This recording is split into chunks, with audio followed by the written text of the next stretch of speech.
ఇక గతంలోది ఉన్నది కాబట్టి గతంలో ఉన్నది అయిపోయిందని చెప్తున్నారు. ఇప్పుడు మాత్రం ఏం లేదని చెప్తున్నారు. లేకుండా ఎట్లుంటుంది?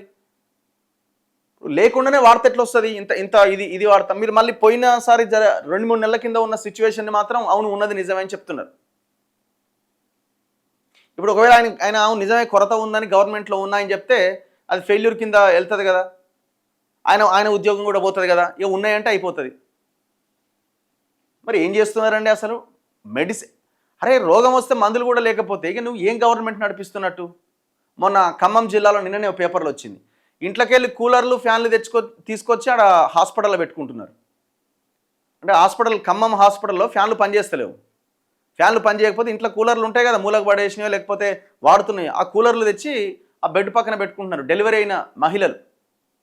ఆ ఎండ వేడికి తట్టుకోలేక. ఖమ్మంలో ఎంత భయంకరంగా ఉంటుంది వేడి. గవర్నమెంట్ హాస్పిటల్లో సిచ్యువేషన్. మరి ఏం జరుగుతున్నది? వైద్యశాఖ మంత్రి ఏం చేస్తున్నాడు?